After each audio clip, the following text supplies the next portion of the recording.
अध्याय 11। तुम्हारा असली रिश्ता क्या है।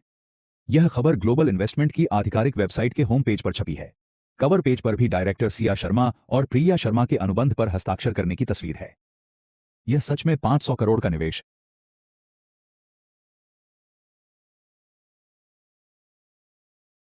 है। शर्मा ग्रुप के पास अब उम्मीद है, लेकिन सवाल यह है कि यह निवेश प्रिया शर्मा को क्यों मिला, शर्मा ग्रुप को क्यों नहीं। तुम बेवकूफ हो क्या? जब प्रिया शर्मा ही शर्मा परिवार की मुखिया बनेंगी तो यह पैसा आखिरकार शर्मा ग्रुप का ही होगा। पूरा परिवार इस खबर से इतना उत्साहित हो गया कि उनकी आंखें लाल पड़ गईं। असंभव। कर्ण ने अपने पिता को कई बार फोन किया। आखिरकार उनके पिता ने कॉल उठाई और रोते हुए बोले, बेटा, किंग्स इंटरनेशनल दिवालिया हो गया है, सब कुछ खत्म हो गया। धड़ाम। कर्ण मेहता का पूरा शरीर कांप गया और वह झटके से जमीन पर बैठ गया। उसका चेहरा सफेद पड़ गया था। पूरे हॉल में सन्नाटा छा गया।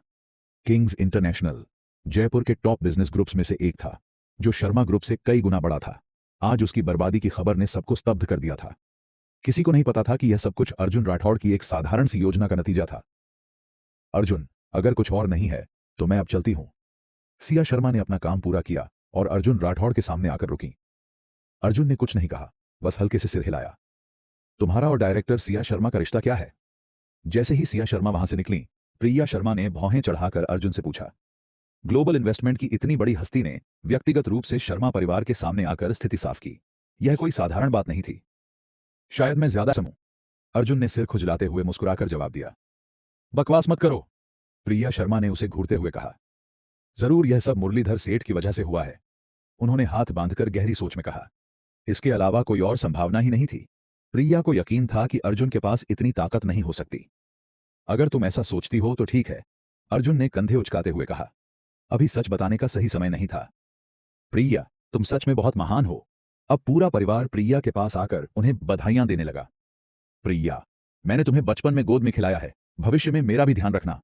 बिल्कुल, मैंने हमेशा कहा था कि तुम बहुत टैलेंटेड हो और एक दिन बहुत आगे जाओगी। अगर तुम न होती तो हमारा पूरा ग्रुप डूब चुका होता। अब हर कोई जान चुका था कि 500 करोड़ की डील की वजह से प्रिया शर्मा का शर्मा परिवार की अगली मुखिया बनना तय था। प्रिया की आंखों में चमक थी। वह गर्व और खुशी से भर उठी थी। दादी मां, अब तो आपको कुछ महत्वपूर्ण घोषणा करनी चाहिए, है ना? अर्जुन ने मुस्कुराते हुए दादी मां को याद दिलाया। उसे डर था कि कहीं वह अपनी बात से पलट न जाएं। दादी मां थोड़ा असहज महसूस करने लगीं। असल में वह इस दांव का इस्तेमाल राहुल शर्मा को अगला उत्तराधिकारी बनाने के लिए करना चाहती थीं। लेकिन अब प्रिया शर्मा ने 500 करोड़ का निवेश ले लिया था। अब क्या करें?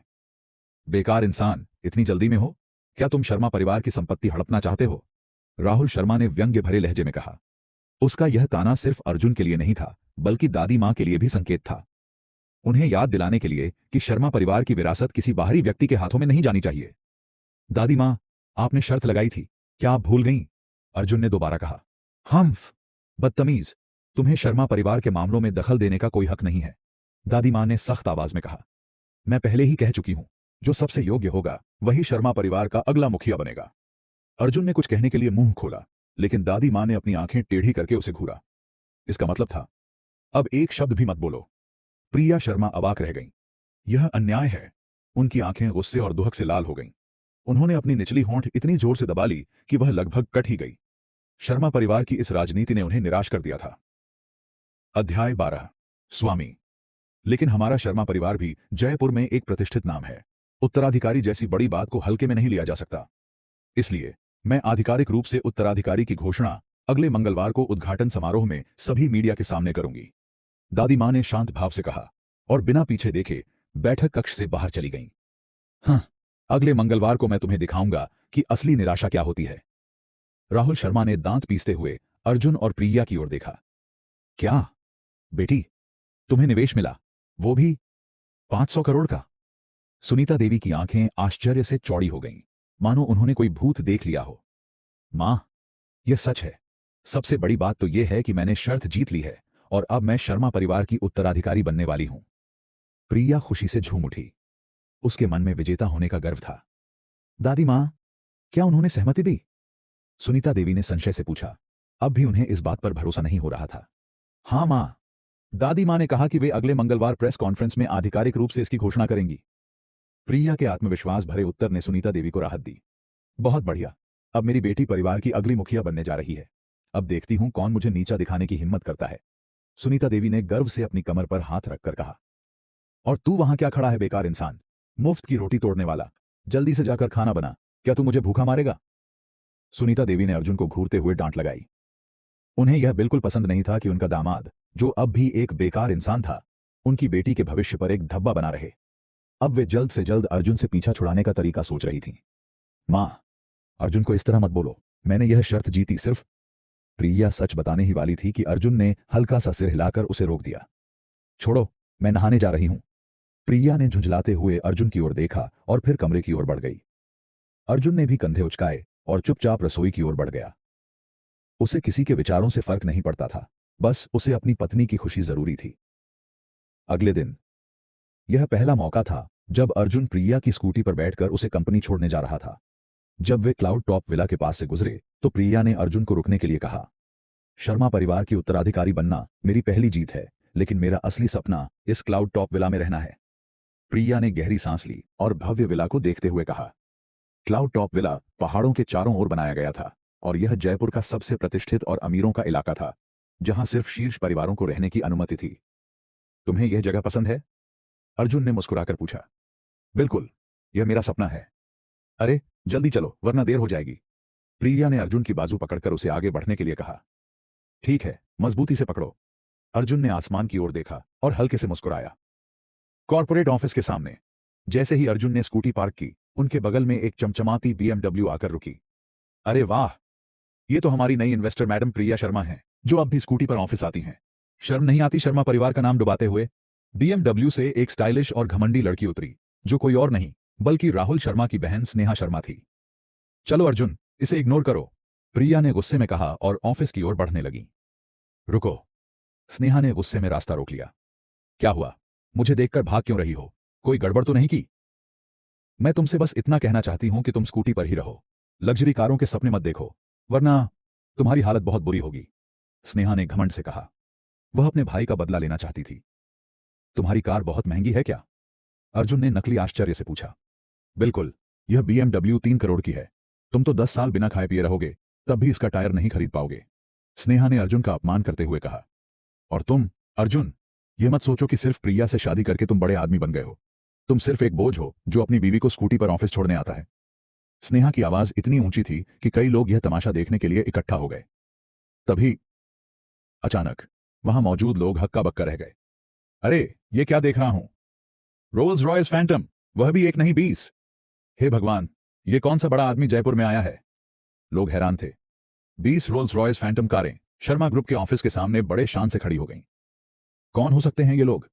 हर कोई इस नजारे को देखकर दंग रह गया। खटाक, सबसे आगे की कार का दरवाजा खुला और एक बुजुर्ग व्यक्ति जो एक शाही पोशाक में था गाड़ी से उतरा। वह सीधा अर्जुन के सामने रुका। स्वामी, कृपया कार में बैठिए। उस बुजुर्ग ने अर्जुन के सामने सिर झुका लिया। अध्याय 13। क्या तुम बेवकूफ हो? Master, master. बूढ़े आदमी के शब्द भीड़ के बीच बम की तरह गिरे, जिससे पूरी सभा हिल गई। यह नजारा देखकर स्नेहा शर्मा की आंखें लगभग बाहर निकल आईं। अभी अभी उसने अर्जुन राठौड़ का मजाक उड़ाया था कि वह एक टायर भी नहीं खरीद सकता, लेकिन अब 20 फैंटम कारों के मालिक उसे मास्टर कह रहे थे। यह किसी जोरदार थप्पड़ से कम नहीं था। प्रिया शर्मा का दिमाग पूरी तरह सुन्न हो गया था। उसने अर्जुन की ओर अविश्वास से देखा। बुजुर्ग, क्या आपको कोई गलतफहमी हुई है? यह आदमी तो बस मुफ्त की रोटी तोड़ता है, यह तुम्हारा मास्टर कैसे हो सकता है? स्नेहा शर्मा ने गुस्से से दांत पीसते हुए कहा। उसे इस पर यकीन ही नहीं हो रहा था। जैसे ही उसने यह कहा, टांग सूट पहने बुजुर्ग ने धीरे से सिर उठाया और उसे ठंडी नजरों से देखा। जो हमारे मास्टर का अपमान करे उसे मार डालो, कोई दया नहीं। उसकी आवाज बर्फ से भी ज्यादा ठंडी थी। अचानक स्नेहा शर्मा को लगा जैसे उसकी रीढ़ में ठंडक दौड़ गई हो। बुजुर्ग की आंखों में ऐसा डरावना भाव था जैसे मौत का देवता उसे घूर रहा हो। उसे जरा भी संदेह नहीं था कि अगर उसने एक और शब्द कहा तो उसे वहीं मौत के घाट उतार दिया जाता। खांसी। अर्जुन राठौड़ ने हल्की खांसी की और तभी बुजुर्ग की घातक नजरों की चमक धीमी हुई। अर्जुन, यह सब क्या हो रहा है? वह तुम्हें मास्टर क्यों कह रहा है? प्रिया शर्मा ने झटके से होश में आते हुए अर्जुन की बाजू पकड़कर पूछा। कुछ नहीं, शायद मुरलीधर सेठ की वजह से। पहले मैं उनके घर अक्सर जाया करता था तो उन्होंने मुझे अपना मास्टर मान लिया होगा, अर्जुन ने कोई बहाना बनाते हुए कहा। उसे बिल्कुल उम्मीद नहीं थी कि मुरलीधर सेठ आज यहां आ जाएगा। असल में जो आदमी गाड़ी से बाहर निकला था वो कोई और था और मुरलीधर सेठ गाड़ी के अंदर बैठा था। चलो यहां से, अर्जुन ने थोड़ी नाराजगी जताते हुए कहा और फिर जलन भरी निगाहों से देख रही भीड़ के बीच से चलते हुए फैंटम कार की ओर बढ़ गया। बुजुर्ग ने एक गहरी सांस भी नहीं ली और चुपचाप उनके पीछे हो लिया। गड़गड़। बीसों फैंटम कारें एक साथ स्टार्ट हुईं, जंगली जानवरों की दहाड़ की तरह, और पलक झपकते ही नजरों से ओझल हो गईं। हो!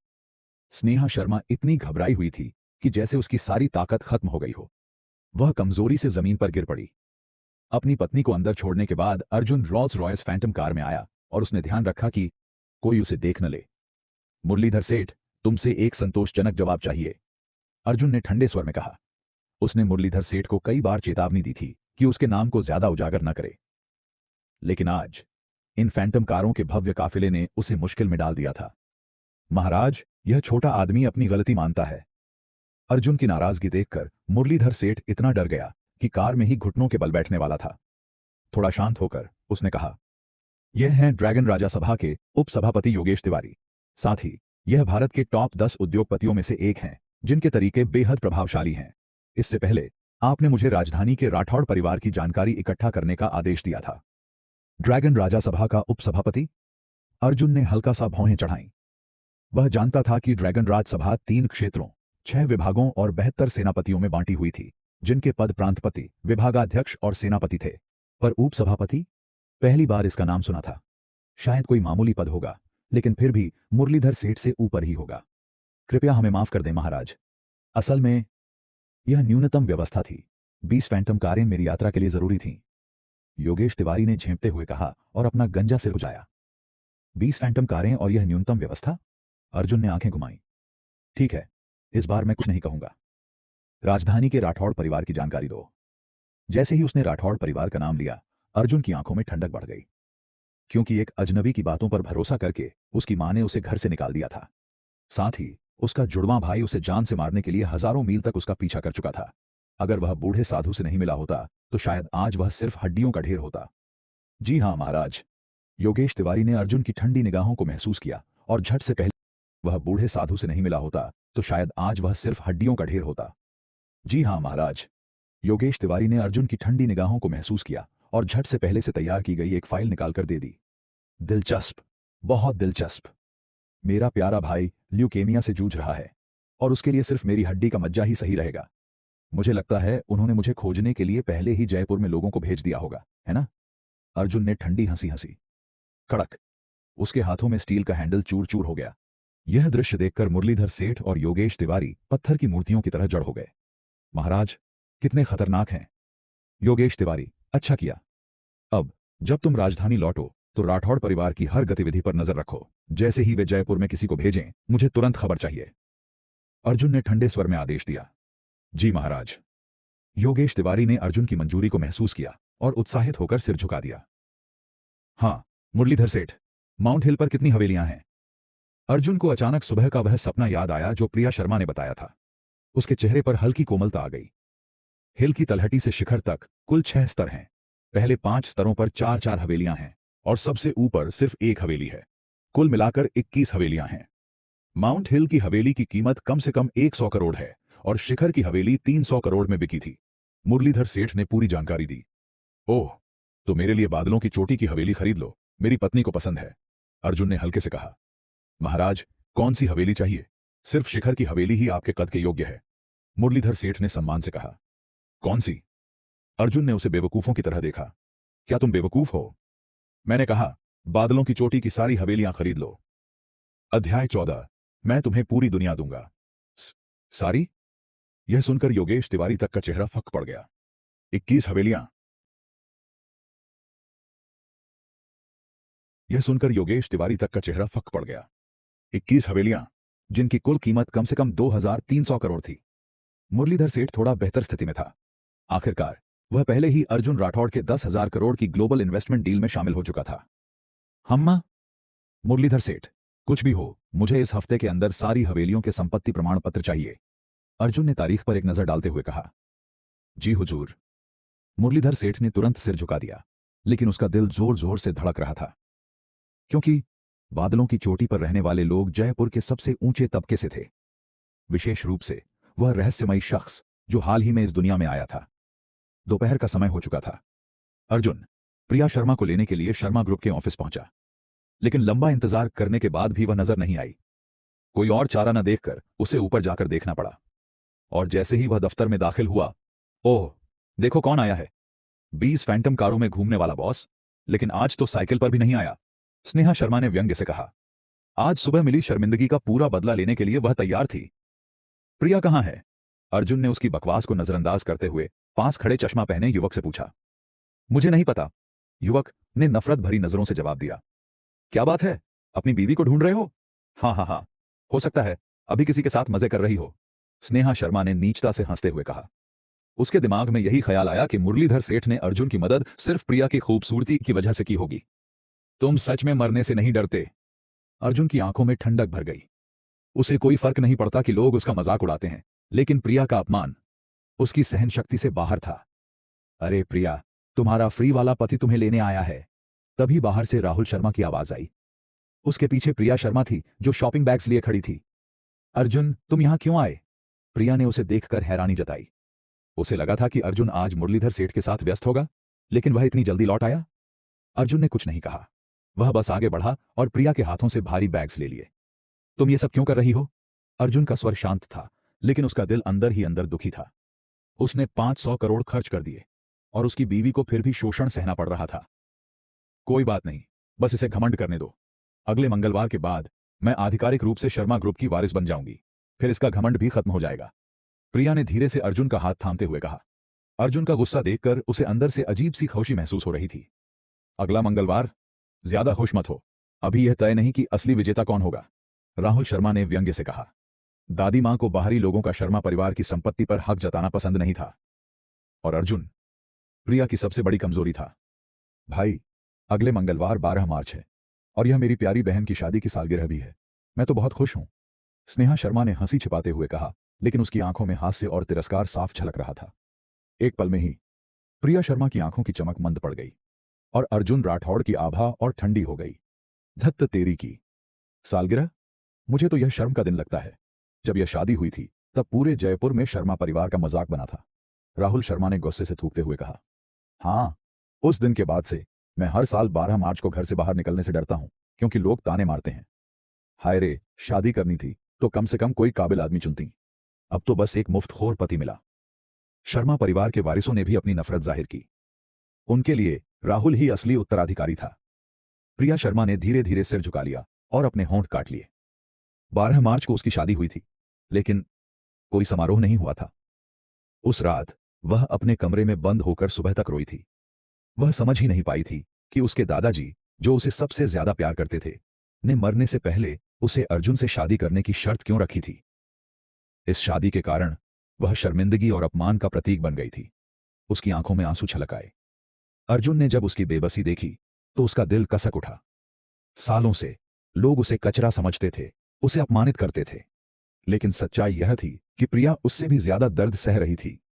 मुझ पर भरोसा रखो, एक दिन 12 मार्च दुनिया का सबसे खास दिन बनेगा, तब तुम सब उस पर गर्व करोगे।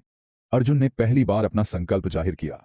पूरे कमरे में सन्नाटा छा गया, और फिर सब जोर जोर से हंस पड़े। यह आदमी सच में पागल है, यह मजाक कर रहा है या खुद को राजा समझता है। लेकिन अर्जुन ने किसी की परवाह नहीं की। उसकी आंखों में सिर्फ प्रिया थी। मैं मानता हूं कि मेरी वजह से तुम्हें बहुत दर्द सहना पड़ा, लेकिन आज से मैं अपनी हर गलती की भरपाई करूंगा। प्रिया, अगर तुम चाहो तो मैं तुम्हें पूरी दुनिया दूंगा। अध्याय 15। क्या क्लाउड टॉप की विला घूमने चलें? हाँ हाँ हाँ, मैं हंसी से मर जाऊंगी। मुआवजा? अरे, जो खुद की पेट भरने लायक कमाई नहीं कर सकता, वो प्रिय शर्मा के लिए क्या करेगा? स्नेहा शर्मा ने अपना पेट पकड़कर जोर से हंसते हुए कहा, मानो उसने सबसे मजेदार बात सुन ली हो। उसकी आंखों से तो हंसी के आंसू भी निकल आए थे। वो पूरी दुनिया देने की बात कर रहा है। क्या उसे लगता है कि वो किसी बॉलीवुड फिल्म का हीरो है? पूरा मूर्ख लगता है। राहुल शर्मा ने सिर हिलाते हुए व्यंग्य किया। प्रिया शर्मा ने अर्जुन राठौड़ को थोड़ी देर तक वैसे ही देखा जैसे वो उसे पहली बार देख रही हो। उसे उम्मीद नहीं थी कि यह हमेशा चुपचाप रहने वाला आदमी इतने लोगों के सामने यह कहेगा कि वो उसे सब कुछ लौटाएगा। अगर तुम सच में ऐसा कर सकते हो तो मुझे खुशी होगी। प्रिय शर्मा के चेहरे पर एक हल्की मुस्कान आ गई। उसे अर्जुन से कोई खास उम्मीद नहीं थी। वो बस इतना चाहती थी कि उसमें कुछ तो हिम्मत और आत्मसम्मान हो जो एक आदमी में होना चाहिए। हा हा हा हा, बेकार की बातें करना कोई नई बात नहीं है। अरे, मैंने सुना है कि गंगा चंद्रहार इस बार मुंबई नीलामी में बेचा जा रहा है। अगर तुम प्रिया को पूरी दुनिया देना चाहते हो तो कम से कम पहले यह हार तो ला दो। भीड़ में से किसी ने चिल्लाकर कहा। तुरंत ही वहां जोर जोर से हंसी गूंज उठी। गंगा चंद्रहार दुनिया के मशहूर आभूषण डिजाइनर राजेंद्र दास ने अपने जीवन के आधे समय में तैयार किया था। उसकी शुरुआती बोली ही 1 अरब रुपए थी। पूरे जयपुर में शायद ही कोई ऐसा था जो इतनी महंगी चीज खरीद सकता था, और अर्जुन राठौड़ जैसे इंसान के लिए तो यह असंभव था। चलो यहां से।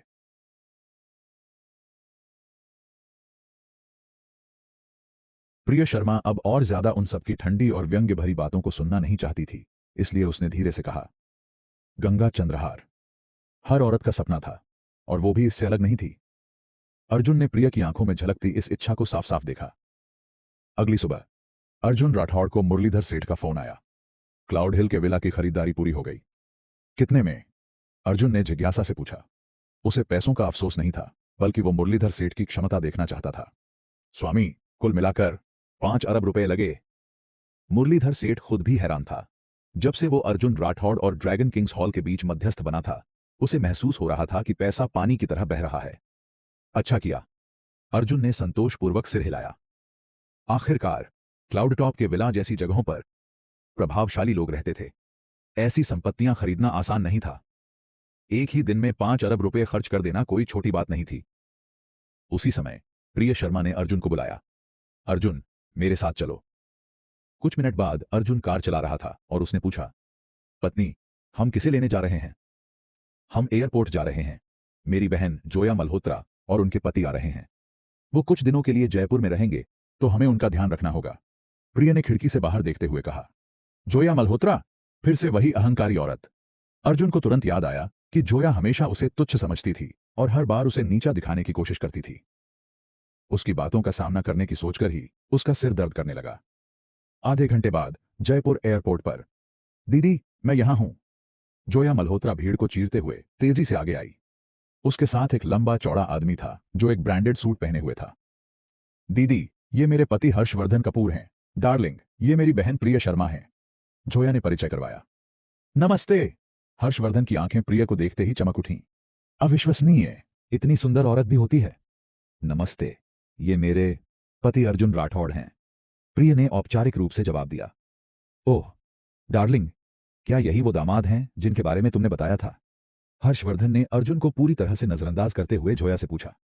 हां, लेकिन इसे अनदेखा करो। जोया ने अर्जुन को घृणा भरी नजर से देखा और फिर प्रिया से कहा, दीदी, तुम्हारा ये पति अब तक बेरोजगार तो नहीं है ना? सच में मैं नहीं समझती कि तुमने इतने बेकार आदमी से शादी क्यों की। प्रिया शर्मा थोड़ी असहज हो गई। अरे, मैं तुमसे मजाक नहीं कर रही।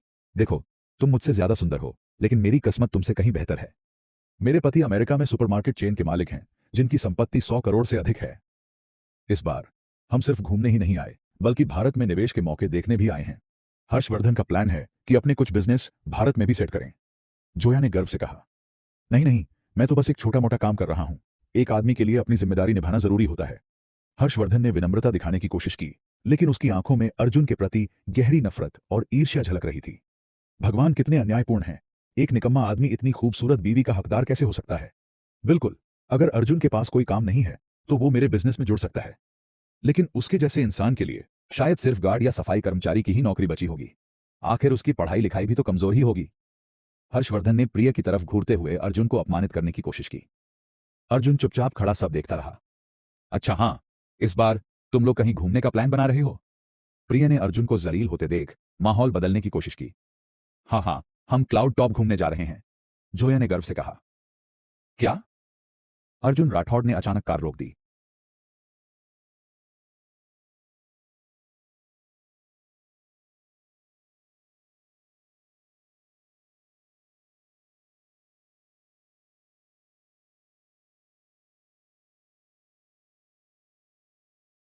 अध्याय 16।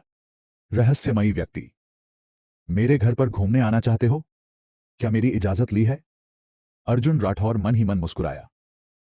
क्यों ना हम सब साथ चलें? यह एक दुर्लभ मौका है। क्लाउड टॉप विला कोई ऐसी जगह नहीं है जहां आम लोग आसानी से जा सकें। अगर मेरे पति ना होते तो तुम्हें जिंदगी में कभी यह मौका नहीं मिलता। जोया ने हर्षवर्धन कपूर का हाथ कसकर पकड़ा और गर्व से कहा। बहुत बढ़िया, मैं तो कब से जाने का सोच रही थी। प्रिया शर्मा बेहद उत्साहित थीं और झट से राजी हो गईं। बचपन से ही क्लाउड टॉप विला में रहने का सपना था। अब जब मौका मिला था तो इसे छोड़ने का सवाल ही नहीं था। अर्जुन ने कोई आपत्ति नहीं जताई। आज वह इसे अपने नए संपत्तियों से परिचित होने के मौके के रूप में ले रहा था। कुछ ही देर में चारों लोग क्लाउड टॉप विला के गेट पर पहुंचे। एक अधेड़ उम्र का आदमी निकला हुआ पेट लिए बेचैनी से टहल रहा था। तुम लोग कार में रुको, मैं पहले जाकर प्रॉपर्टी मैनेजर से बात करता हूं। वैसे 2 लोग बढ़ गए हैं, लेकिन मेरी जान पहचान के कारण यह कोई समस्या नहीं होगी। हर्षवर्धन कपूर ने आत्मविश्वास से कहा और प्रिय शर्मा की ओर गर्व से देखा। अर्जुन, देखा, इसे कहते हैं नेटवर्क। एक सफल आदमी की हर जगह जान पहचान होती है। तुम्हारी तरह निकम्मे लोग जिंदगी में कभी ऐसे मौके नहीं पा सकते। जोया ने अर्जुन को घूरते हुए तंज कसा। लोग? मुझे कोई दिलचस्पी नहीं, अर्जुन ने हल्के से जवाब दिया। ड्रैगन किंग हॉल का स्वामी, जो आधे से अधिक दुनिया की संपत्ति और शक्ति पर राज करता था, जिसकी संपत्ति का अंदाजा लगाना भी नामुमकिन था, जिसे बड़े बड़े देश और उनके राष्ट्राध्यक्ष खुश करने की कोशिश करते थे, उसे और किसी नेटवर्क की क्या जरूरत थी? उसके एक आवाज पर देश के देश खत्म हो सकते या फिर आसमान के शिखर पे पहुंच सकते थे। उसने मन ही मन सोचा। तभी कोई उम्मीद नहीं है। जोया ने ठंडी हंसी के साथ आंखें मूंद ली। उसे अब और समय बर्बाद नहीं करना था। उसके हिसाब से अर्जुन ऐसा आदमी था जो किसी काम का नहीं था। अच्छा सुनो पत्नी, अंदर जाने के बाद देखना कि कोई चीज पसंद न आए तो बता देना, मैं उसे बदलवा दूंगा, अर्जुन ने मुस्कुराकर प्रिय शर्मा से कहा। प्रिय का चेहरा तुरंत झेंप गया। वह अनसुना करने का दिखावा करने लगी। बदलवा देगा? क्या यह खुद को क्लाउड टॉप विला का मालिक समझता है? जोया ने अपना सिर हिलाया और चेहरे पर मजाकिया मुस्कान आ गई। कुछ ही मिनटों में वे गेट के अंदर प्रवेश कर चुके थे। सावधान रहना, कहीं इधर उधर मत घूमना। यहां का हर पौधा और हर फूल बेहद महंगा है। अगर कोई नुकसान हुआ तो तुम लोग उसे भर नहीं पाओगे, हर्षवर्धन कपूर ने गंभीर लहजे में कहा। यह सुनकर प्रिय शर्मा और जोया ने तुरंत सिर हिलाया। सिर्फ अर्जुन ही थे जिनके चेहरे पर कोई फर्क नहीं पड़ा। अपने ही घर में घूमना था, इतना ध्यान देने की जरूरत नहीं थी। वाह, चारों तरफ हरियाली, सुंदर फूल, सुरीली चिड़ियों की आवाज। यह कोई आम जगह नहीं, स्वर्ग जैसा लग रहा है, जोया ने हैरानी से कहा। यह नजारा देखकर वह मंत्रमुग्ध हो गई। बिल्कुल सही, हर कोना, हर गलियारा, हर नक्काशी कला का एक बेजोड़ नमूना है। प्रिय शर्मा ने गहरी सांस ली। उनकी आंखें चमक उठीं। प्रिय, यह सब मेरे पति की बदौलत संभव हुआ है, वरना तुम शायद अपनी पूरी जिंदगी में यह सब देखने का सपना भी नहीं देख सकती, जोया गर्व से बोली। हर्षवर्धन कपूर ने और अकड़कर सीना तान लिया। पत्नी, तुम्हें यहां का माहौल पसंद आया? अर्जुन ने मुस्कुराते हुए पूछा। हाँ, यह बहुत खूबसूरत है। प्रिय शर्मा का चेहरा फूलों जैसा खिला हुआ था। अर्जुन उन्हें देखकर कुछ पलों के लिए खो गया। वहीं हर्षवर्धन कपूर जलन से आग बबूला हो रहा था। कैसे कोई निकम्मा इतनी सुंदर पत्नी पा सकता है? हर्षवर्धन कपूर ने अर्जुन को ईर्ष्या भरी नजरों से देखा। तभी उसकी नजर पड़ी। अर्जुन घास पर पैर रखकर खड़ा था। ये क्या कर रहे हो? अर्जुन, क्या तुम्हारे कान में सुनाई नहीं देता? मैंने साफ कहा था कि कुछ भी मत छूना। अब तो तुमने घास पर पैर भी रख दिया। क्या तुम्हें अपनी जान की परवाह नहीं? हर्षवर्धन कपूर गुस्से से चिल्लाया। अगर यहां कुछ भी नुकसान हो गया तो उसे भरने के लिए उसके पास भी पैसा नहीं था। प्रिय, जल्दी से अपने बेवकूफ पति को रोको। अर्जुन, तुम एकदम निकम्मे हो, जल्दी से नीचे उतरो, नहीं तो मैं सिक्योरिटी बुलाकर तुम्हें बाहर फेंकवा दूंगी। जोया ने हाथ कमर पर रखकर चिल्लाया, जैसे वह इस जगह की मालकिन हो। मुझे बाहर फेंकवा दोगी? अर्जुन हंस पड़ा। वह देखना चाहता था कि कौन उसमें हाथ डालने की हिम्मत करेगा। हाँ, भूल मत जाओ, तुम यहां सिर्फ मेरे पति की वजह से आए हो, जोया ने उसे घूरते हुए कहा। अर्जुन ने प्रिय शर्मा के चेहरे से खुशी गायब होते देखी तो चुपचाप घास से उतर आया। कुछ ही देर में वे क्लाउड टॉप विला की पहली मंजिल में पहुंच गए। क्लाउड टॉप विला में कई स्तर होते हैं। हर स्तर पर 4 इमारतें होती हैं। सबसे ऊंची इमारत का नाम राजमहल है। कहते हैं कि वहां कोई बेहद ताकतवर व्यक्ति रहता है। मेरी जान पहचान की वजह से हमें पहली मंजिल में प्रवेश मिल सकता है, लेकिन याद रहे, यहां बिना जरूरत के बोलना मत और कुछ भी मत छूना, खासकर तुम अर्जुन। अगर कोई गलती हुई तो हम सब मुश्किल में पड़ सकते हैं, हर्षवर्धन कपूर ने अर्जुन को घूरते हुए कहा। ओह हर्ष, जब तुम इतने काबिल हो तो क्या तुम्हें यह पता है कि क्लाउड टॉप विला की सारी संपत्ति हाल ही में एक रहस्यमयी व्यक्ति ने खरीद ली है? अर्जुन ने हल्की मुस्कान के साथ पूछा। अध्याय 17, मैं मुसीबत में हूं। सारे सारे खरीद लिए? यह तो एक खगोलीय रकम होगी, है ना? जोया के चेहरे पर डर साफ झलक रहा था। प्रिय शर्मा भी दंग रह गई थी। उसने कभी इस बारे में सुना भी नहीं था। फिर अर्जुन राठौड़ को यह खबर कैसे मिली? अरे, अफवाहें मत फैलाओ, कोई भी समझदार इंसान इस पर विश्वास नहीं करेगा। यहां की कोई भी विला कम से कम 100 करोड़ की है। पूरे जयपुर में किसी के पास भी इतनी ताकत नहीं होगी, हर्षवर्धन कपूर ने हिकारत भरी हंसी के साथ कहा। उसे साफ लग रहा था कि अर्जुन सिर्फ ध्यान आकर्षित करने के लिए यह सब कह रहा था। अर्जुन, एक इंसान के रूप में तुम्हें थोड़ी गंभीरता दिखानी चाहिए, हर्षवर्धन ने व्यंग्यात्मक लहजे में कहना जारी रखा, और अनजाने में वह एक विशाल नीले और सफेद चीनी मिट्टी के फूलदान से टकरा गया। धड़ाम! वह फूलदान तेज आवाज के साथ जमीन पर गिरकर चकनाचूर हो गया। बस यही नहीं, पास के अन्य फूलदान भी उसके प्रभाव में आ गए और डोमिनोज की तरह एक एक कर गिरने लगे। धड़ाम, धड़ाम, धड़ाम! हर टूटने की आवाज के साथ हर्षवर्धन कपूर का चेहरा और ज्यादा सफेद पड़ता गया। आखिर में उसके चेहरे पर खून की एक भी बूंद नहीं बची थी। यह ज्यादा महंगा तो नहीं होगा, है ना? जोया डर से कांपते हुए बमुश्किल बोल पाई। हाँ, शायद कोई बड़ी बात नहीं होगी। हर्षवर्धन कपूर पसीने से भीग चुका था और गले से थूक निगलने की कोशिश कर रहा था। अरे वाह, अमीर लोग तो वाकई अलग होते हैं, अर्जुन ने तंज कसा। जब मैंने घास पर पैर रखा था तो तुम चिल्ला रहे थे, और अब तुमने 10 कीमती फूलदान तोड़ दिए, फिर भी शांत हो? क्या बात है? अर्जुन, प्रिय शर्मा ने उसे घूरा और फिर जोया को सांत्वना देते हुए बोली, चिंता मत करो, ये फूलदान शायद सिर्फ सजावट के लिए होंगे, ज्यादा कीमती नहीं होंगे। हाँ, कोई भी इतनी कीमती चीजें ऐसे ही नहीं रखेगा, यह कोई अनमोल चीज नहीं हो सकती। जोया ने खुद को तसल्ली देने की कोशिश की। ओह, मेरा इरादा तुम्हें डराने का नहीं है, लेकिन यह फूलदान सोंग राजवंश की दुर्लभ नीली सफेद चीनी मिट्टी से बना था। भले ही इसकी गुणवत्ता औसत हो, लेकिन इसका मूल्य कम से कम 1 करोड़ प्रति पीस होगा। अर्जुन ने मजे से एक टूटा हुआ टुकड़ा उठाते हुए कहा। 1 करोड़? जोया के होश उड़ गए। तो यहां कुल 10 हैं, यानी 10 करोड़। वह लगभग बेहोश ही हो गई। तुम्हें कुछ नहीं पता, ज्यादा बकवास मत करो, हर्षवर्धन कपूर गुस्से से चिल्लाया। तभी अचानक कुछ लोग तेजी से उनकी ओर दौड़ते हुए आए। अरे वाह, मेरे भाई आ गए, ये मेरे अच्छे दोस्त हैं, ये छोटी मोटी बातों पर ध्यान नहीं देंगे। हर्षवर्धन कपूर को एक आदमी दिखाई दिया, विक्रम सिंह, जो यहां की संपत्ति का प्रबंधक था। भाई विक्रम, मुझसे जरा सा सामान टूट गया है, माफ करना, अगली बार बढ़िया दारू पार्टी मेरी तरफ से। हर्षवर्धन कपूर ने जल्दी से विक्रम सिंह के कंधे पर हाथ रखा, लेकिन जैसे ही विक्रम सिंह ने फर्श पर बिखरे हुए कीमती फूलदानों को देखा, उसका चेहरा काला पड़ गया। हर्षवर्धन कपूर, तेरे बाप का नाम क्या है हरामखोर? तू इसे छोटी चीज कह रहा है? तुझे पता भी है ये क्या है? पुरातन धरोहर, इनमें से हर एक कम से कम 1 करोड़ का था, विक्रम सिंह गुस्से से चिल्लाया। वह और हर्षवर्धन कपूर केवल एक बार किसी पार्टी में मिले थे, जहां हर्ष ने उसे एक छोटा सा तोहफा दिया था, इसीलिए उसने उसे इस विला में घूमने की इजाजत दी थी। असल में यह कोई बड़ी बात नहीं थी, लेकिन अब यह मूर्ख आदमी 10 करोड़ के नीले सफेद चीनी मिट्टी के फूलदान तोड़ चुका था। अगर उसने इसे सही से नहीं संभाला तो उसकी नौकरी चली जाएगी। ये सच में प्राचीन धरोहर थी? हर्षवर्धन कपूर पूरी तरह जड़ हो गया, उसका पूरा शरीर कांपने लगा। तुम्हें यह सब पहले से कैसे पता था? प्रिय शर्मा ने अर्जुन की ओर आश्चर्य से देखा। बस अंदाजा लगाया था, अर्जुन ने कंधे उचकाते हुए कहा। हाँ, प्रिय शर्मा को उसकी बात पर यकीन नहीं हुआ, लेकिन उसने और कुछ नहीं पूछा। हालांकि अब उसे लगने लगा था कि अर्जुन में कुछ खास है। हर्ष, अब क्या करें? यह 10 करोड़ है, हमारे पास इतना पैसा कहां से आएगा? क्या हम बर्बाद हो गए? जोया की आंखों से आंसू बहने लगे। चुप रहो, हर्षवर्धन कपूर गुस्से में चिल्लाया। फिर उसे अचानक कुछ याद आया और वह अर्जुन की ओर दौड़ते हुए चिल्लाया। यह सब तुम्हारी वजह से हुआ। अगर तुम यह झूठी अफवाह न फैलाते कि विला किसी रहस्यमयी आदमी ने खरीदी है तो मैं विचलित नहीं होता। यह सब तुम्हारी गलती है। हाँ, जोया ने भी तुरंत अर्जुन और प्रिय शर्मा पर आरोप मढ़ दिया। प्रिय, यह सब तुम्हारे पति अर्जुन की वजह से हुआ। तुम्हारा पति ही अशुभ है। मैं सच में अंधी थी जो तुम्हें अपने साथ लाई।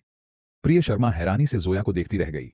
वह यह नहीं सोच सकती थी कि जोया इतनी निर्दयता से उस पर दोष मढ़ देगी। अर्जुन ने बिना किसी परवाह के अपना फोन निकाला और मुरलीधर सेठ को एक संदेश भेज दिया। फिर उसने हंसते हुए आगे बढ़कर कहा, ठीक है, यह फूलदान मैंने ही तोड़ा है। अध्याय 18। एक ऐसा इंसान जिससे टकराना मुमकिन नहीं। एक पल के लिए वहां मौजूद सभी लोग अवाक रह गए, यहां तक कि हर्षवर्धन कपूर और जोया के दिमाग भी सुन्न पड़ गए। उन्हें लगा कि शायद वे कुछ गलत सुन रहे थे। अर्जुन, क्या तुम पागल हो गए हो? प्रिय शर्मा ने तुरंत अर्जुन का बाजू खींचा और गुस्से में फुसफुसाई। यह 10 करोड़ थे। उनकी पारिवारिक स्थिति को देखते हुए अर्जुन इतनी बड़ी रकम कहां से लाएगा? जहां तक 500 करोड़ के निवेश की बात थी, वह पहले ही कॉर्पोरेशन के खाते में जा चुका था। दादी मां उसे इस रकम को छूने भी नहीं देंगी। सबसे महत्वपूर्ण बात यह थी कि यह उनकी जिम्मेदारी थी ही नहीं। भाई विक्रम, यह महिला जयपुर ग्रुप की एक सदस्य है और यह आदमी उसका पति है। हर्षवर्धन कपूर जल्दी से आगे बढ़ा और विक्रम सिंह को उकसाने लगा। उसे परवाह नहीं थी कि अर्जुन पागल था या बेवकूफ। जब तक कोई 10 करोड़ देने के लिए तैयार था। विक्रम सिंह की आंखें चमक उठीं। वह भी स्पष्ट रूप से प्रभावित हुआ था। अगर वह इस फूलदान की समस्या को सही ढंग से नहीं सुलझाता तो उसका मैनेजर पद खतरे में पड़ सकता था। हम मफ, अब जब तुमने मान ही लिया है तो शांति से 10 करोड़ निकालो, नहीं तो मैं तुम्हें और तुम्हारी पत्नी को गिरवी रखकर सीधे शर्मा ग्रुप से पैसा वसूल लूंगा। विक्रम सिंह ने ठंडी नजरों से कहा। किस आधार पर उन्होंने यह चीनी मिट्टी का फूलदान तोड़ा, इसका हमसे कोई लेना देना नहीं है। प्रिय शर्मा की बड़ी बड़ी आंखें गुस्से से लाल हो गईं। अगर यह मामला दादी मां तक पहुंच गया तो उत्तराधिकारी बनने की उसकी संभावनाएं समाप्त हो सकती थीं। मुझे इससे कोई फर्क नहीं पड़ता, तुम्हारे पति ने खुद स्वीकार किया है। विक्रम सिंह ने अपने सीने पर हाथ बांधते हुए तंज किया। अगर उसे शर्मा ग्रुप से पैसा मिल जाता तो टूटे हुए फूलदानों की भरपाई भी हो जाती और साथ में हर्षवर्धन कपूर से भी कुछ फायदा उठा सकता था। हां, मैंने खुद स्वीकार किया और मैं यह भी स्वीकार करता हूं कि यह तुम थे, मैनेजर विक्रम सिंह, जिसने मुझे इसे तोड़ने का आदेश दिया। अर्जुन ने विक्रम सिंह की आंखों में ठंडे स्वर में घूरते हुए कहा। अधिकारों का दुरुपयोग, गलत तरीके से बाहरी लोगों को विला में प्रवेश दिलाना और अब अपने स्वार्थ के लिए सच को झूठ में बदलना। अर्जुन ने यह आरोप सिर्फ इसलिए कबूला था ताकि वह देख सके कि संपत्ति प्रबंधक अपनी जिम्मेदारी सही से निभा रहा है या नहीं। स्पष्ट रूप से विक्रम सिंह पूरी तरह अयोग्य था। तुम बकवास कर रहे हो, विक्रम सिंह ने घूरते हुए कहा। उसने कभी नहीं सोचा था कि अर्जुन उसे ही फंसा देगा। मैं बकवास कर रहा हूं? इस पूरी विला में निगरानी कैमरे नहीं लगे हैं क्या? अगर तुम कैमरा A1408, B6502 और C9997 का फुटेज देखोगे तो तुम्हें सब कुछ साफ साफ समझ आ जाएगा। अर्जुन ने निगरानी कैमरों के सटीक नंबर गिना दिए। मुरलीधर सेठ द्वारा दी गई विला की मानचित्र योजना उसे पहले से ही याद थी। तुम कौन हो? तुम्हें हमारे विला की संरचना के बारे में इतनी जानकारी कैसे है? विक्रम सिंह के चेहरे का रंग उड़ गया। तुम्हें वाकई नहीं पता कि वह कौन है? उसी समय एक जोरदार आवाज गूंजी। इसके तुरंत बाद एक सफेद बालों वाला बुजुर्ग जो एकदम पारंपरिक भारतीय कुर्ते में था तेजी से अंदर दाखिल हुआ। अध्यक्ष जी? विक्रम सिंह पूरी तरह स्तब्ध रह गया। उसकी आंखें इतनी बड़ी हो गईं मानो अभी बाहर गिर जाएंगी। उसके सामने खड़े बुजुर्ग, जिनका क्रोध स्पष्ट था, कोई और नहीं बल्कि चौधरी ग्रुप के अध्यक्ष सुरेश चौधरी थे। उनकी कुल संपत्ति कम से कम 10,000 करोड़ थी, लेकिन जयपुर जैसे छोटे शहर में वह यहां करने क्या आए थे? पड़ाक! सुरेश चौधरी का चेहरा गुस्से से हरा पड़ गया और उन्होंने बिना कुछ कहे विक्रम सिंह के गाल पर एक जोरदार थप्पड़ मार दिया। वह अर्जुन से विशेष रूप से मिलने आए थे, लेकिन जैसे ही वह हवाई अड्डे से उतरे उन्हें मुरलीधर सेठ का फोन आ गया। कमीने, फौरन श्री अर्जुन से माफी मांगो, सुरेश चौधरी ने दांत भींचते हुए गुस्से में कहा। जो व्यक्ति 5,000 करोड़ कैश देकर यह विला खरीद सकता है उसकी पहचान साधारण नहीं हो सकती। सबसे महत्वपूर्ण बात यह थी कि मुरलीधर सेठ के लहजे से यह संकेत मिल रहा था कि अर्जुन ड्रैगन के हॉल से किसी तरह जुड़ा हुआ था। उसे नाराज करना मौत को बुलावा देने के समान था। श्री अर्जुन? विक्रम सिंह ने अपना जलता हुआ गाल छूते हुए कहा। उसका दिमाग सुन्न हो चुका था। क्या वह वास्तव में शर्मा ग्रुप का दामाद था? 10,000 करोड़ के मालिक उसे श्री अर्जुन बुला रहे थे। धड़ाम! विक्रम सिंह अभी भी वहां खड़ा था जब सुरेश चौधरी ने अचानक उसे पेट में जोरदार लात मारी। विक्रम सिंह दर्द में जमीन पर लोटपोट हो गया, चीखने लगा। बेकार आदमी! सुरेश चौधरी ने उस पर थूक दिया और फिर तुरंत अर्जुन के सामने झुककर 90 डिग्री की मुद्रा में माफी मांगी। श्री अर्जुन, मुझे माफ कर दीजिए। उन्होंने सिर झुका लिया और लंबी देर तक खड़े रहे। डर था कि अर्जुन उन्हें माफ नहीं करेंगे। सन्नाटा छा गया। हर्षवर्धन कपूर और जोया ने ऐसे देखा मानो भूत देख लिया हो। 10,000 करोड़ की कंपनी के अध्यक्ष एक दामाद के आगे झुक रहे थे। दुनिया पागल हो गई है क्या? प्रिय शर्मा अर्जुन को घूरते रह गई। फिर से वही बात, तुम मुझसे कितनी बातें छुपा रहे हो? प्रिय शर्मा ने अर्जुन की तरफ झुककर गुस्से में सोचा। अच्छा, चूंकि आपने व्यक्तिगत रूप से माफी मांग ली है तो मुझे कोई आपत्ति नहीं है, पर ये टूटे हुए फूलदानों का क्या होगा? अर्जुन ने हल्की मुस्कान के साथ पूछा। मैं भरपाई कर दूंगा, सुरेश चौधरी ने बिना किसी हिचकिचाहट के जवाब दिया। तो क्या अब मैं और मेरी पत्नी यहां से जा सकते हैं? बिल्कुल, मेरा प्राइवेट चॉपर लॉन में खड़ा है। आप और श्रीमती किसी भी समय जा सकते हैं। अध्याय 19, कोई भी योग्य नहीं। घर आने के बाद। बोलो अर्जुन। अर्जुन राठौर ने अनायास अपनी नाक छुई। ऐसा लग रहा था कि अब वह प्रिय शर्मा से यह बात छुपा नहीं सकता था। मैं तुम्हें आखिरी मौका दे रही हूं, बताना चाहते हो या नहीं? प्रिय शर्मा ने गुस्से से दांत भींचते हुए उससे पूछा। मैं सच में कुछ नहीं छुपा रहा। मैं नहाने जा रहा हूं। अर्जुन ने तुरंत अपने कपड़े उठाए और बाथरूम में कूद गया। परसों 10 मार्च उनकी शादी की सालगिरह थी। अगर अभी सब कुछ उजागर हो गया तो उन्होंने जो भी सरप्राइज प्लान किए थे वे सब व्यर्थ हो जाते। बेवकूफ! प्रिय शर्मा ने गुस्से में पैर पटके। अगले दिन जयपुर में 2 चौंकाने वाली खबरें गूंज उठीं। पहली खबर, चंद्रहार नाम की दुर्लभ हीरे का हार कल रात मुंबई में नीलामी में 2 अरब रुपए में बिका है। कहा जा रहा था कि बोली लगाने वाला कोई गुप्त टाइकून था। दूसरी खबर, क्लाउड पीक की सभी विला एक रहस्यमय उद्योगपति ने 5 अरब रुपए में खरीद ली। शर्मा ग्रुप कार्यालय। हे भगवान, मुझे नहीं पता था कि मेरे जयपुर में इतने अमीर लोग भी रहते हैं। गरीबी वाकई कल्पना को सीमित कर देती है। हम तो 500 करोड़ के निवेश के लिए ही खुश हो रहे थे और यहां लोग अरबों रुपए सिर्फ ऐश करने के लिए लुटा रहे हैं। आह, कौन होगी वो खुशनसीब महिला जिसे नील नदी का चांद मिलेगा। मुझे शक हो रहा है, क्या ये दोनों रहस्यमयी उद्योगपति एक ही व्यक्ति हैं? मुझे लग रहा है कि जयपुर में कुछ बड़ा होने वाला है। सभी कर्मचारी उत्साह से चर्चा कर रहे थे। इसी समय अर्जुन राठौर और प्रिय शर्मा ऑफिस में दाखिल हुए। ओहो, शादी की सालगिरह आ रही है, इसलिए जनाब को अपनी पत्नी को कंपनी तक छोड़ने आना पड़ा। राहुल शर्मा ने तंज कसा। सही कहा, मुझे याद है कि किसी ने बड़े जोर शोर से कहा था कि प्रिय शर्मा के लिए कुछ खास करेगा। बताओ, क्या तोहफा लाए हो? कहीं नील नदी का चांद तो नहीं खरीद लिया? स्नेहा शर्मा ने व्यंग्य किया। इसकी चिंता तुम्हें करने की जरूरत नहीं, कल खुद पता चल जाएगा। अर्जुन ने कुछ भी समझाने से इनकार कर दिया और प्रिय शर्मा को ऑफिस में छोड़कर वापस चला गया। कल क्या देगा मुझे? प्रिय शर्मा अर्जुन की पीठ देखती रह गई। इन दिनों उसने उसे इतने अविस्मरणीय सरप्राइज दिए थे कि अब उसे भी उम्मीदें होने लगी थीं। जैसे ही अर्जुन नीचे पहुंचा, उसे सिया शर्मा का फोन आया। सर, जयपुर के शीर्ष 30 परिवारों ने ग्लोबल इन्वेस्टमेंट को संयुक्त आमंत्रण भेजा है। वे आपसे मिलना चाहते हैं। सिया शर्मा ने उत्साहित होकर कहा। अगर वे इन स्थापित व्यापारिक घरानों से अच्छे संबंध बना लेते तो ग्लोबल इन्वेस्टमेंट का दायरा और बढ़ सकता था। ठीक है, उन्हें आने दो, मैं अभी कंपनी लौट रहा हूं। अर्जुन ने हामी भरी। उसे पता था कि ये पहली श्रेणी के व्यवसायी हल्के में लेने लायक नहीं थे। वे निश्चित रूप से यह पता लगा चुके थे कि विला खरीदने वाला रहस्यमय व्यक्ति और ग्लोबल इन्वेस्टमेंट किसी न किसी तरह जुड़े हुए हैं, इसलिए वे संबंध बनाने के लिए आए थे। कल इनके लिए एक खास इंतजाम करूंगा। अर्जुन की आंखों में एक ठंडी चमक आई। कल की शर्मा ग्रुप की प्रेस कॉन्फ्रेंस में प्रिय शर्मा को उत्तराधिकारी बनने नहीं दिया जाएगा। उसे हर चीज के लिए पहले से तैयारी करनी होगी। 2 घंटे बाद ग्लोबल इन्वेस्टमेंट हॉल। तो क्या आप सभी हमारी आज की साझेदारी से संतुष्ट हैं? अर्जुन ने सीईओ की कुर्सी पर बैठते हुए चारों ओर नजर दौड़ाई। बिल्कुल, यह सौदा हमारे समूह के लिए बेहद फायदेमंद रहा। सही कहा, सीईओ, अर्जुन के संपर्कों की वजह से हमारी कंपनियों को केवल 2 घंटे में सैकड़ों करोड़ के ऑर्डर मिल गए। ये हमारे लिए वर्षों तक काफी होंगे। मैं सुझाव देता हूं कि जयपुर का पूरा व्यापारिक समुदाय अब से सीईओ अर्जुन का सम्मान करे। उनकी एक आवाज पर हम आग और पानी में कूदने के लिए तैयार रहेंगे। हर बड़े उद्योगपति को आज जबरदस्त मुनाफा हुआ था।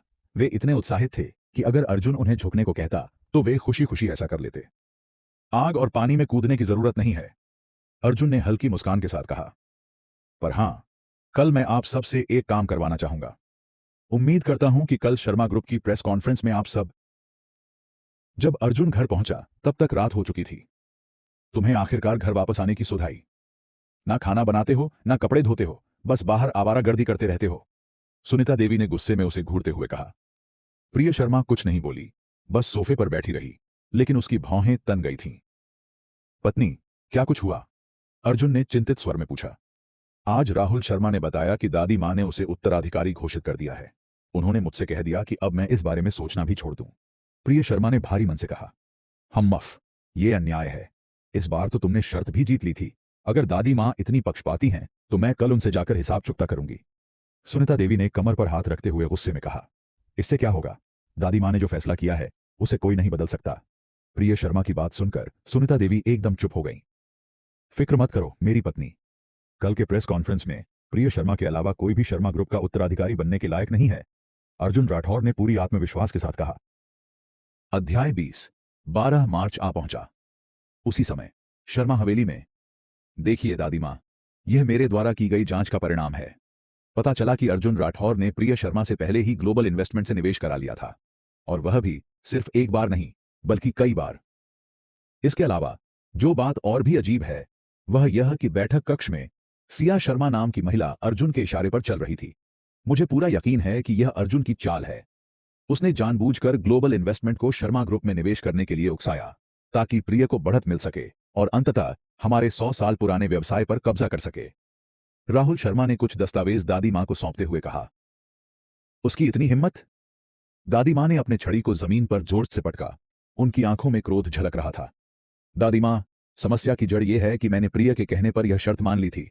अब मैं एक ऐसी स्थिति में फंस गया हूं जिसमें या तो मुझे अपनी शर्त पूरी करनी पड़ेगी और कारोबार छोड़ना पड़ेगा, या फिर अपनी बात से पलटना होगा। राहुल ने आंखें संकरी करते हुए दादी मां की ओर देखा और पूछा, कैसी शर्त? मेरी नजर में शर्मा ग्रुप से बढ़कर कुछ भी नहीं। एक निकम्मा दामाद अगर सोच रहा है कि वह हमारे पूरे खानदानी व्यापार पर कब्जा कर लेगा तो वह बहुत बड़ी भूल कर रहा है। दादी मां का स्वर कठोर था।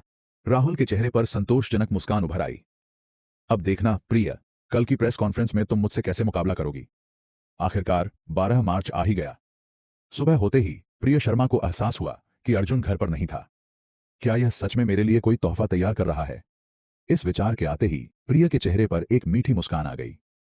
3 साल हो चुके थे, लेकिन उसे कभी भी शादी की सालगिरह पर एक उपहार तक नहीं मिला था। इसलिए इस बार वह आशा कर रही थी। मगर समय बीतता गया और अर्जुन अब तक नहीं लौटा था। देखते ही देखते दोपहर हो गई, लेकिन फिर भी अर्जुन का कोई अता पता नहीं था। बेटी, तैयार हो गई या नहीं? प्रेस कॉन्फ्रेंस दोपहर 2 बजे शुरू होगी और अब सिर्फ 1 घंटे का समय बचा है। देर मत करना। सुनीता देवी की आवाज लिविंग रूम से आई। हाँ मां, मैं तैयार हो रही हूं, प्रिय शर्मा ने ऊपरी तौर पर जवाब दिया, लेकिन उसके हाथ में फोन था और वह लगातार अर्जुन को कॉल कर रही थी। बेवकूफ, इसका फोन स्विच ऑफ आ रहा है। प्रिय ने गुस्से में फोन बिस्तर पर फेंका और निराशा से भर गई।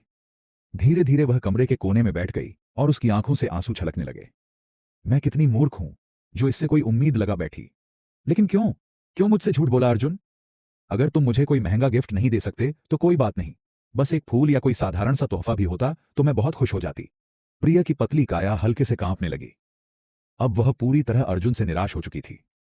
आधे घंटे बाद, वो निकम्मा अर्जुन कहां है? सुनीता देवी ने जिज्ञासु स्वर में पूछा। आज उन्होंने अपनी सभी पुश्तैनी अंगूठियां पहन रखी थीं और बेहद शाही अंदाज में तैयार हुई थीं। वो हो या ना हो, क्या फर्क पड़ता है? प्रिया ने ठंडे स्वर में जवाब दिया। अब उसने तय कर लिया था, चाहे जो भी हो, आज के बाद मैं अर्जुन से तलाक लूंगी। उसी समय शर्मा हवेली के दूसरे हिस्से में राहुल शर्मा भी शानदार कपड़ों में तैयार हो रहा था। आज मेरी जिंदगी का सबसे बड़ा दिन है। इस ऐतिहासिक मौके पर सबको यह याद रहना चाहिए कि राहुल शर्मा शर्मा ग्रुप का सबसे काबिल उत्तराधिकारी है। राहुल ने आत्मविश्वास से आईने में देखा। तभी उसका फोन बज उठा। स्नेहा शर्मा कॉल पर थी। भाई, मुबारक हो, आज तुम आधिकारिक तौर पर शर्मा ग्रुप के उत्तराधिकारी बन जाओगे। तो अब तुम प्रिय शर्मा के साथ क्या करने वाले हो? स्नेहा की आवाज में उत्साह झलक रहा था। अगर उसका भाई उत्तराधिकारी बन जाता तो उसका भी रुतबा बढ़ जाता। चिंता मत कर मेरी प्यारी बहन, मैं उसे सबके सामने शर्मा परिवार से निकाल बाहर करूंगा ताकि वो दोबारा वापस ना आ सके। और मत भूलो, जो 500 करोड़ का निवेश हुआ था वह केवल प्रिय के नाम पर था, ना कि शर्मा ग्रुप के। मतलब अगर हम पैसे नहीं लौटाते तो वे सिर्फ प्रिय को ही कोर्ट में घसीट सकते हैं। जब प्रिय बिना घर दौलत के और 500 करोड़ के कर्ज में डूब जाएगी तब देखना मजा। राहुल के चेहरे पर एक शातिर मुस्कान उभर आई। आज वह प्रिय को पूरी तरह बर्बाद करने वाला था। शर्मा ग्रुप की प्रेस कॉन्फ्रेंस। जयपुर के हर बड़े मीडिया हाउस के पत्रकार अब तक प्रेस कॉन्फ्रेंस हॉल में इकट्ठा हो चुके थे। मुख्य मंच पर दादी मां बैठी थीं, जबकि उनके पीछे राहुल शर्मा और प्रिय शर्मा खड़े थे। जल्द ही प्रेस कॉन्फ्रेंस शुरू हुई। दादी मां धीरे धीरे खड़ी हुईं और अपनी दबंग नजरों से भीड़ को घूरते हुए बोलीं, मुझे आज यहां आप सभी पत्रकार मित्रों को बुलाने का सौभाग्य मिला है। इस मौके पर मैं शर्मा ग्रुप से जुड़ी 2 महत्वपूर्ण घोषणाएं करना चाहती हूं। पहली घोषणा, शर्मा ग्रुप ने आधिकारिक तौर पर 500 करोड़ की फंडिंग प्राप्त कर ली है और अब सेंचुरी गार्डन्स प्रोजेक्ट को दोबारा शुरू करेगा। और दूसरी घोषणा, मैं आधिकारिक रूप से घोषणा करती हूं कि शर्मा ग्रुप का अगला उत्तराधिकारी होगा